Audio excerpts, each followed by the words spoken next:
కోపం స్వయం సహాయం. కోపం అనేది ఒక సాధారణ ప్రతిచర్య. ఇది మనల్ని చర్యలోకి నెట్టి ప్రాణాలను కాపాడి మరియు కీలకమైన చర్యలు తీసుకోవడంలో సహాయపడుతుంది. కోపం చాలా ఉపయోగకరంగా ఉంటుంది. అయితే మనం చాలా తరచుగా కోపంగా ఉన్నట్టు అనిపిస్తే అది మన మానసిక స్థితి, పని, జీవితం, సంబంధాలు లేదా మానసిక శ్రేయస్సును ప్రభావితం చేస్తుంటే అది సమస్యగా మారవచ్చు. కోపం అనేది మనల్ని అన్యాయంగా ప్రవర్తించారని లేదా అగౌరవపరిచారని లేదా ఏదో అన్యాయం జరిగిందని భావించడం వల్ల వస్తుంది మరియు మనం దానిని సహించలేము.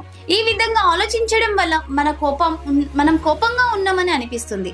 ఇది శరీరం యొక్క అడ్రినలిన్ ప్రతిస్పందనను ప్రేరేపిస్తుంది. పోరాటం లేదా పారిపోవడం ప్రతిస్పందనకు ఎదుర్కోవడానికి మన శరీరం మనకు సహాయపడే మార్గం. మనం ఏ ఆలోచనలు మరియు భావాలకు చర్య తీసుకోవడం ద్వారా లేదా చర్య తీసుకోవాలని కోరికను అనుభవించడం ద్వారా బెదిరింపు లేదా దూకుడు మార్గాల్లో ప్రతిస్పందిస్తాము. ఉదాహరణ, ఆలోచనలు: ఇది న్యాయమైనది కాదు, నాకు అవమానం జరిగింది, నేను దాని గురించి ఏదో ఒకటి చెయ్యాలి.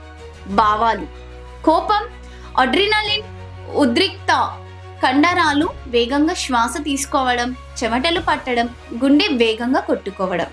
ప్రవర్తన: దాడి, కొట్టాలనే తపన, శబ్దం, అరవడం, అరుపు, పెద్ద శరీర భంగిమ, వ్యంగ్యం. ఇంకా మరిన్ని కంటెంట్ నేను మీ ముందుకు వస్తాను. Thank you.